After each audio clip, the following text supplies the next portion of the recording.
کی اس بیٹی کے توسط سے اگر یہ مسلمان گھر میں شادی بیاہ اس کی ہوتی تو اس کے بطن سے اور اس کے پشت سے نہ معلوم ہزاروں لاکھوں اولاد پیدا ہوتی. قیامت تک نسل بعد نسل ایک سلسلہ چلتا اولاد کا اور بچوں کا, اور سب کے سب کلمہ لا الہ الا اللہ محمد رسول اللہ پڑھنے والی ہوتی.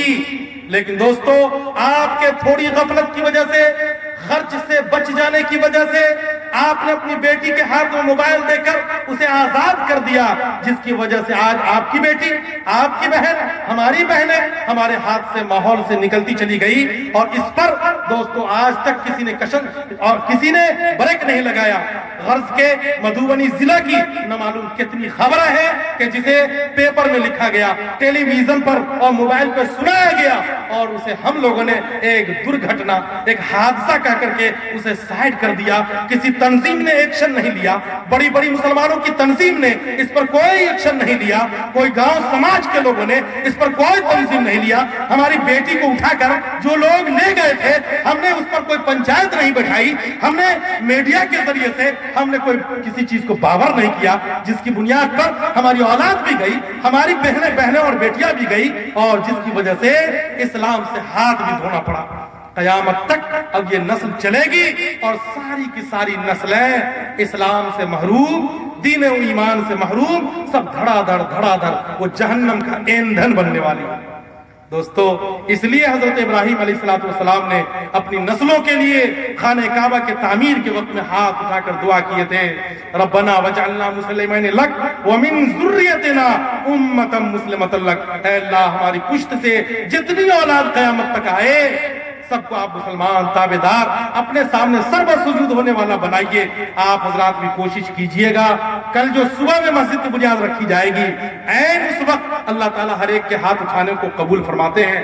ہر عورت, مرد, جہاں تک خبر جائے, لاؤڈ اسپیکر کی آواز لگے اور آپ کو پتا چلے کہ دعا ہونے والی ہے, اس وقت کسی کی دعا رد نہیں ہوتی ہے. آپ جو دعا کر لیں گے اللہ تبارک و تعالیٰ آپ کی دعا کو قبول فرمائے گا. میرے بزرگوں, مسجد کے ساتھ جس آدمی کا جیسا تعلق ہوگا اللہ تبارک و تعالیٰ اس کو قبول فرمائیں گے. یاد رکھیے, مسجد اللہ کا گھر ہے. مسجد کس کا گھر ہے؟ اللہ کا گھر ہے.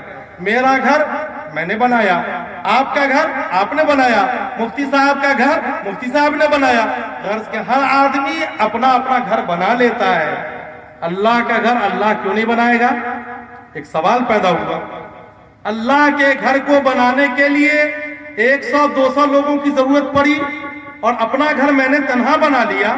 آخر اللہ کے خزانے میں اس قدر کمزوری کیوں, کمی کیوں کہ اللہ کو اتنے لوگوں کے سہیوگ کی ضرورت پڑ گئی؟ نہیں میرے بزرگوں, اللہ کو کسی کی مدد اور نصرت کی ضرورت نہیں ہے, اللہ کو کسی کے سہیوگ کی ضرورت نہیں ہے. اللہ تبارک و تعالیٰ اگر چاہ لے تو ایک کن اور فیکون میں پوری کائنات کو جلوہ گر کر سکتا ہے, پوری کائنات کو 2 بلب یعنی سورج اور چاند سے روشن کر سکتا ہے, ستاروں کے قمقمے سے جگمگا سکتا ہے, پیڑ پودوں سے, پھل اور پھول سے, نہروں سے, باغوں سے, ہواؤں سے, انہار سے, انس و جن سے اس پوری کائنات کو خوبصورت, بہتر اور اچھا بنا سکتا ہے. کیا اللہ تعالیٰ اپنے ایک گھر کو بنانے کے لیے محتاج بن جائیں گے؟ ہرگز نہیں میرے بزرگوں. اللہ تبارک و تعالیٰ کو کسی کے پیسے, کسی کی طاقت اور کسی کے جلسے کی ضرورت نہیں ہے, بلکہ اللہ تبارک و تعالیٰ نے دنیا میں انسانوں کو بھیج کر انسانوں کو موقع دیا, کبھی کبھی چانس دیا کہ اس چانس میں جو آدمی آگے بڑھے گا ہم اسے مشرف بنا دیں گے, مقدس بنا دیں گے. چنانچہ اللہ اپنے گھر کی تعمیر کے وقت میں موقع عنایت کرتا ہے کہ جس کے پیسے لگیں گے, جس کی محنت لگے گی, جس کی قربانی لگے گی, جو آگے بڑھے گا ہم اس کے مقدر کو چمکا دیں گے. اللہ اکبر. اللہ کے نبی صلی اللہ علیہ وسلم کا فرمان آپ نے نہیں سنا, جہاں پر نبی پاک صلی اللہ علیہ وسلم نے صدقہ جاریہ کا تذکرہ فرمایا. صدقہ جاریہ اس صدقہ کو کہتے ہیں, اس بھلائی اور نیکی کو کہتے ہیں کہ زندگی تو زندگی, مرنے کے بعد بھی نیکی ملتی رہتی ہے. انسان کی تمام نیکیوں کا سلسلہ دنیا میں ختم, اس کا دروازہ بند, مگر صدقہ جاریہ ایک ایسی نیکی ہے کہ مرنے کے بعد قبر میں بھی نیکی پہنچتی ہے. قبر سے جس دن قیامت کے لیے انسان اٹھایا جائے گا تو میدان محشر میں بھی اس کی نیکی کا فائدہ پہنچتا ہے, یہاں تک کہ جنت میں داخل ہونے تک وہ نیکیاں انسان کو پہنچتی رہتی ہے۔ اس صدقہ جاریہ کی فہرست میں اللہ تبارک و تعالیٰ نے مسجد کی تعمیر کو گنایا اور کہا کہ جس آدمی نے مسجد کی تعمیر کی، اللہ تبارک و تعالیٰ مرنے کے بعد قبر میں روشنی کا سامان پیدا کرے گا، قبر میں وسعت پیدا کرے گا، میدان محشر میں عرش کا سایہ عطا فرمائے گا۔ آپ نے نہیں سنا؟ لکھا ہے کتابوں میں سبعۃ یظلھم اللہ یوم لا ظل الا ظل عرشی، کہ 7 ایسے لوگ کہ اللہ تبارک و تعالیٰ میدان محشر میں جب کڑی دھوپ ہوگی اس وقت میں 7 لوگوں کو اپنے عرش کا سایہ دیں گے۔ ان 7 لوگوں میں سے ایک وہ آدمی ہے قلبہ معلق فی المساجد، جس کا دل مسجد میں اٹکا ہوا ہے، مسجد کی آباد کاری میں لگا ہوا ہے، مسجد کو بنانے سنوارنے میں لگا ہوا ہے، مسجد کس طریقے سے بڑھے اور اس کی تعمیر ہو جائے، وہ کیسے آباد ہو جائے، اس کام میں جو مستقل لگا ہوا ہے، اللہ تعالیٰ اپنا عرش کا سایہ دیں گے۔ یاد رکھیے گا، مسجد کے ساتھ جن لوگوں کی بھی نسبت اور رشتہ قائم ہو گیا، اللہ تبارک و تعالیٰ اس آدمی کے تعلق سے بڑے بڑے فضائل آپ نے بیان فرمائے ہیں۔ یاد ہوگا آپ کو، مسجد نبوی میں ایک سیاہ فام حبشیہ بڑھیا مسجد نبی کی صفائی کرتی تھی، صفائی ہمیشہ کرتی تھی۔ اچانک نبی پاک علیہ السلام نے 3 دن تک اس کو نہیں دیکھا۔ لوگوں سے پوچھا صحابہ کرام سے کہ ایک حبشیہ عورت جو آتی تھی اور مسجد میں جھاڑو بہارو کرتی تھی، وہ عورت کہاں چلی گئی؟ تو اللہ کے نبی صلی اللہ علیہ وسلم کو بتایا گیا وہ خاتون انتقال کر گئی اور انتقال رات میں ہوا، ہم لوگ آپ کو بلا نہیں سکے۔ اللہ کے نبی صلی اللہ علیہ وسلم کا چہرہ پک پڑ گیا۔ آپ نے فرمایا کہ بتاؤ اس کی قبر کہاں ہے؟ قبر کے پاس جا کر کے آپ نے نماز جنازہ ادا کیا ہے اور فرمایا کہ تم نے ہمیں بہت تکلیف دیا، جب اس کا انتقال ہوا تو مجھے خبر کیوں نہیں کیا؟ اللہ اکبر! آپ نے نسبت کا تذکرہ فرمایا کہ وہ عورت اللہ کی نظر میں بہت محبوب تھی، اس لیے کہ اللہ کے گھر کی وہ صفائی اور ستھرائی کرتی تھی۔ اللہ کے نبی صلی اللہ علیہ وسلم نے ارشاد فرمایا، امر رسول اللہ صلی اللہ علیہ وسلم ببناء البیت فی الدور وان تنظف وتطیب۔ اللہ کے نبی صلی اللہ علیہ وسلم نے ہر محلے میں، چھوٹی چھوٹی جگہوں میں مسجد کی تعمیر کا حکم فرمایا۔ کوئی ایسی جگہ نہ رہے کہ جہاں مسلمان مرد اور مسلمان عورتیں محروم رہے، ایسی جگہ نہ رہے، ہر جگہ جہاں مسلمانوں کی آبادی ہے اور وہ بڑی جگہوں میں نہیں جا سکتے ہیں وہاں پر مسجد کی تعمیر کی جائے۔ وان تنظف وتطیب، مسجد کی صفائی ستھرائی کا اہتمام کیا جائے۔ مسجد میں جھاڑو لگانا شرف کی بات ہے، ہر آدمی مسجد کا خیال رکھے۔ وان تنظف وتطیب، اور مسجد میں خوشبو کا خیال رکھا جائے، عطر لگایا جائے، مسجد کے اندر میں اگربتی جلائی جائے۔ غرض کے جو کچھ بھی ہم کر سکتے ہیں وہ ہمیں کرنا چاہیے۔ دوستو، اللہ کے نبی صلی اللہ علیہ وسلم نے مسجد سے نسبت رکھنے والے تمام لوگوں کی تعریف فرمائی۔ فرمایا ان للمساجد اوتادا، اے لوگو، مسجد میں کچھ میخ اور کل ہوتی ہے۔ کل آپ جانتے ہیں نا، دیوار میں آپ ٹھوک دیں کرتا کو ٹانگنے کے لیے تو 75 کرتا ہمارا پھٹ گیا، مگر کل نہیں نکلتی ہے، کل 50 سال تک ٹھوکی ہوئی رہتی ہے۔ اللہ کے نبی صلی اللہ علیہ وسلم نے ارشاد فرمایا کہ تمہیں میں سے کچھ لوگ مسجد کی کل ہیں، مسجد کی میخ ہے، جو کبھی مسجد کو چھوڑتے نہیں ہیں۔ الملائکۃ جلساؤہم، فرشتے ان کے ہمنشیں ہیں، ان کے آس پاس میں کون بیٹھتے ہیں؟ فرشتے بیٹھتے ہیں۔ ان غابوا یفتقدونہم، اگر یہ لوگ کبھی مسجد سے غائب ہو جائیں، کسی ضرورت میں چلے جائیں، تو اللہ تبارک و تعالیٰ فرشتے کو بھیجتے ہیں جو چاروں طرف ہاٹ بازار میں ان لوگوں کی تلاشی لیتے ہیں کہ کہاں ہیں، کہیں ایسا نہ ہو کسی مصیبت میں گرفتار ہو جائے، پھنس جائے۔ اللہ اکبر! مسجد سے آپ کا رشتہ، اللہ تعالیٰ نے آپ کی حفاظت کے لیے فرشتوں کو چلایا ہے۔ ان مرضوا عادوہم، اگر آپ بیمار پڑ جائیں، مسجد کی رکھوالی کرنے والے، مسجد کی ذمہ داری اٹھانے والے، مسجد کی دیکھ ریکھ کرنے والے، مسجد کو آباد کرنے والے، مسجدوں میں اپنی پیشانی پر سجدے کے نشانات لانے والے دوستو اگر یہ بیمار ہو جائیں تو فرماتے ہیں کہ فرشتے ان کی عیادت کے لیے آتے ہیں۔ وَإِن كَانُوا فِي حَاجَةٍ أَعَانُوهُمْ، اگر یہ کسی مصیبت میں گرفتار ہو جائے، حادثہ میں پھنس گئے، آپ کے گھر میں کوئی ایکسیڈنٹ ہو گیا، بیمار ہو گیا، آپ پریشان ہو گئے، تو فرشتے ان کی مدد کے لیے ان کے گھر آتے ہیں، ان کی مدد کے لیے ہاسپٹل جاتے ہیں۔ غرض کے جہاں جہاں پریشانی جاتی ہے فرشتے پریشانی کو دور کرنے کے لیے ان مسجد کے لوگوں کے سامنے جاتے ہیں۔ دوستو یہ آپ کو کون سنا رہا ہے؟ نبی پاک علیہ الصلوۃ والسلام کے الفاظ ہیں جو آپ صلی اللہ علیہ وسلم ارشاد فرماتے ہیں۔ دوستو مسجد سے صرف مرد ہی فائدہ نہ اٹھائے کہ اذان ہو تو صرف مسجد میں مرد حضرات جا کر کے نماز پڑھ لیں، نہیں، بلکہ مسجد ہر مرد اور ہر عورت کے لیے، ہر مسلمان ہی کے لیے نہیں، بلکہ ہم تو یہ کہیں گے کہ اس سے ہر غیر مسلم بھائی بھی فائدہ اٹھاتا ہے۔ دوستو وہ کیسے؟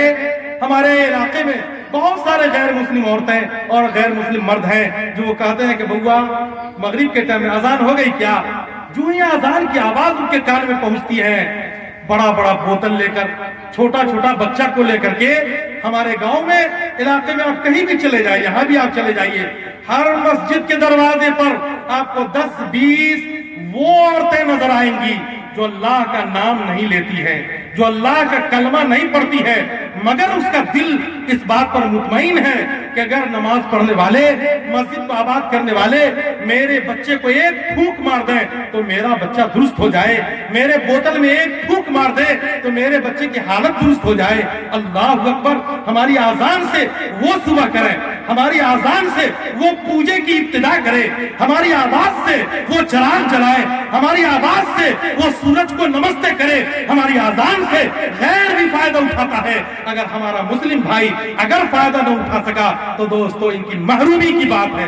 ہماری بہنیں اگر اپنے مسجد کے اذان سے اگر ان کے گھر میں مصلی نہ بچھے، اگر یہ وضو کے لیے لوٹا نہ اٹھائے تو دوستو یہ کتنی محرومی کی بات ہے کہ غیر مسلم بہنیں اذان کی آواز سن کر کے مسجدوں کو لپٹتی ہے شفا کی امید لے کر کے، مگر آپ کو اپنے پروردگار عالی سے شفا کی امید نہیں ہے، حاجتیں پوری کرنے کی امید نہیں ہے؟ کیا اللہ آپ کی ضرورتوں کو نہیں بنائے گا؟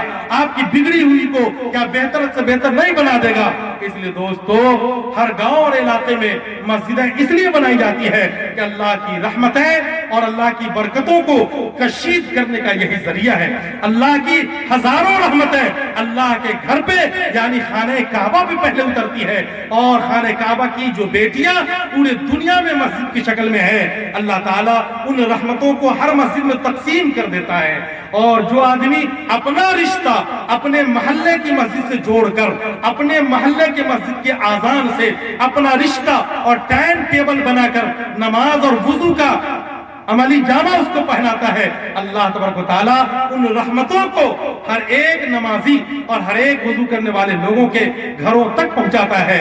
دوستو یہ ہمارے رشتے اور یہ ہمارے نسبت کا فائدہ ہے۔ اللہ کے نبی صلی اللہ علیہ وسلم نے ارشاد فرمایا، اذا رأيتم الرجل يعتاد المسجد فاشهدوا له بالایمان، کہ جب کسی آدمی کو مسجد کی فکر کرتے ہوئے دیکھو، مسجد آ رہا ہے، جا رہا ہے، ابھی فجر پڑھا، ابھی ظہر پڑھ کے آیا، ابھی عصر، ابھی مغرب، ابھی عشاء، دوڑ رہا ہے، کدھر جا رہے ہو بھائی؟ مسجد کا پنکھا گڑبڑ ہو گیا ہے، مسجد کی لاؤڈ اسپیکر گڑبڑ ہو گئی ہے، مسجد بن رہی ہے، ذرا سا بوڑا رک گیا، مسجد بن رہی ہے، مستری کہاں ہے ذرا دیکھنے جا رہے ہیں، غرض کے الجھا ہوا ہے، کبھی موٹر سائیکل سے، کبھی پیدل، مسجد کے لیے سرگردہ ہے، کبھی چندے کے لیے یہ گھر گھر دوڑ رہا ہے، اور ہم اور آپ کے گھروں میں وہ آ کر کے وہ حیران پریشان ہے۔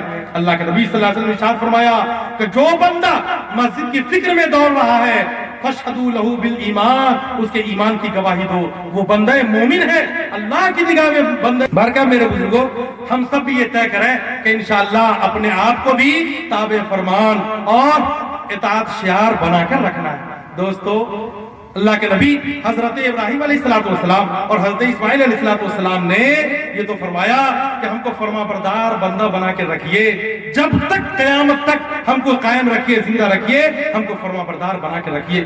دوستو اللہ تبارک و تعالیٰ نے قرآن کریم میں ایک جگہ ارشاد فرمایا کہ اے لوگو، اگر کسی آدمی کو فرما بردار اور امتم مسلمہ تک اگر بننا ہے تو چند خصوصیت اور چند عادات اور صفات اپنی زندگی میں پیدا کر لے، وہ بندہ چاہے مرد ہو یا عورت ہو، وہ اللہ کا فرما بردار اور مسلمان اور دین اور دنیا کی بھلائی اپنی زندگی میں سمیٹ لے گا۔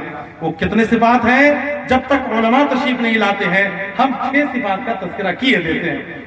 اللہ تبارک و تعالیٰ نے قرآن کریم میں ارشاد فرمایا الذین یقولون ربنا اننا آمنا فاغفر لنا ذنوبنا وقنا عذاب النار الصابرین والصادقین والقانتین والمنفقین والمستغفرین بالاسحار۔ یہ 6 صفات ہیں کہ جس سے ہر آدمی دنیا میں بھی سرخرو ہوگا اور آخرت میں بھی اللہ تبارک و تعالیٰ اسے اپنا مہمان بنا کر کے جنت میں داخل کروائیں گے۔ پہلی صفت شکریہ کا جذبہ، ہر مسلمان بندے کے اندر شکریہ کا جذبہ ہو۔ اور شکریہ کس کو کہتے ہیں؟ کہ جس نے ہمارے اوپر احسان کیا، جنہوں نے ہمارے اوپر انعام فرمایا۔ آدمی تمام انعامات اور تمام احسانات کی نسبت اس کی جانب کرے۔ آپ کو سر کے بال سے لے کر پیر کے ناخن تک آپ کے تمام اعضاء و جوارح کو درست کس نے بنایا؟ صحت مند کس نے بنایا؟ آنکھوں میں روشنی کس نے دی؟ کان کے پردے میں قوت شنوائی کس نے دی؟ زبان کی رگوں میں قوت گویائی کس نے دی؟ ہاتھ کے انگوں میں آپ کو پکڑنے کی صلاحیت کس نے دی؟ جس نے دی اس کی جانب آپ اس نعمت کو منسوب کریں کہ خدایا آپ کی دی ہوئی ساری نعمت ہے، آپ ہی کا دیا ہوا مال ہے، آپ ہی نے اولاد دیے ہیں، آپ ہی نے سب کچھ دیا ہے۔ یہ شکر کا یہ پہلا طریقہ ہے کہ جس نے آپ پر احسان کیا آپ اس احسان کی نسبت محسن کی جانب کریں اور اس انعام کی نسبت آپ منعم کی جانب کریں۔ یہ پہلا درجہ۔ دوسرا درجہ یہ کہ اللہ نے آپ کو جتنی نعمتیں دی ان تمام نعمتوں کو اس منعم کی نافرمانی میں استعمال نہ کریں۔ اللہ نے آپ کو مال و دولت دیے، مال و دولت کا استعمال اللہ کی نافرمانی میں نہیں، مال و دولت کا استعمال شراب نوشی میں نہیں، مال و دولت کا استعمال موبائل کے اندر میں فلموں کے بھرا کر فلموں کے دیکھنے میں نہیں، ٹیلی ویژن پر ہمیں 24 گھنٹہ بچوں کو فلمیں دکھلانے کے لیے نہیں، اپنے بچیوں اور بچوں کی شادی میں ہمیں ڈی جے بجانے کے لیے نہیں۔ غرض کے جہاں جہاں ناجائز ہمارے پیسے خرچ اور صرف ہو رہے ہیں ان جگہوں کے لیے اللہ تعالیٰ نے پیسے نہیں دیے۔ اللہ نے جتنے انعامات کی بارش ہمارے اوپر برسائی وہ منعم کی نافرمانی میں کبھی نہیں لگائیے۔ آنکھ اللہ نے دیے، آنکھ اللہ کی نافرمانی کی جگہوں پر نہیں پڑے گی، کان اللہ کی نافرمانی کی باتوں کو نہیں سنے گا، زبان سے اللہ کی نافرمانی کی بات نہیں بولی جائے گی، پیر اور ہاتھ سے جہاں جہاں اللہ کی نافرمانی کے اڈے ہیں وہاں پر ہم چل کے نہیں جائیں گے، غلط چیزوں کو ہم نہیں پکڑیں گے۔ یہ شکریہ کا دوسرا درجہ ہے۔ اور تیسرا درجہ یہ ہے کہ جس نے آپ پر احسان کیا اور انعام کیا آپ ان کی فرما برداری اور رضامندی کے جنگوں میں ان تمام چیزوں کا استعمال کیجئے۔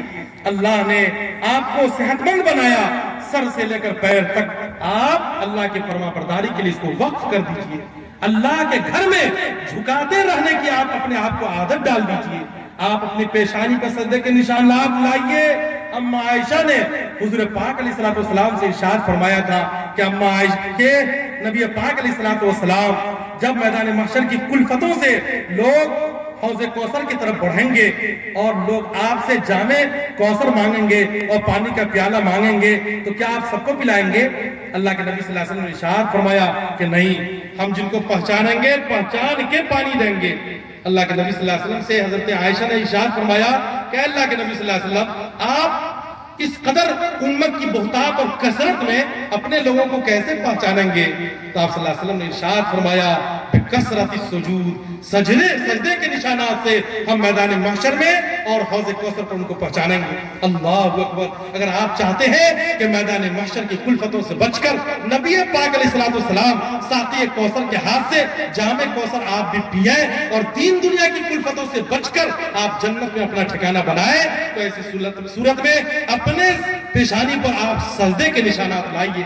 چاہے مرد مسجد میں جا کر کے سجدے کریں، پنجگانہ کی پابندی کریں اور عورتیں اذان کی آواز سن کر کے اپنے گھروں میں مصلی بچھا کر نماز کی پابندی کریں۔ آئیے اب انہی چند باتوں پر ہم اپنے اکابر کے بیچ اپنی بات ختم کرتے ہیں، اللہ سے دعا کرتے ہوئے کہ پاک پروردگار عالم جتنی باتیں کہی گئی ہیں ان تمام باتوں پر عمل کی توفیق عطا فرمائیے۔ آمین۔ وآخر دعوانا ان الحمدللہ رب العالمین۔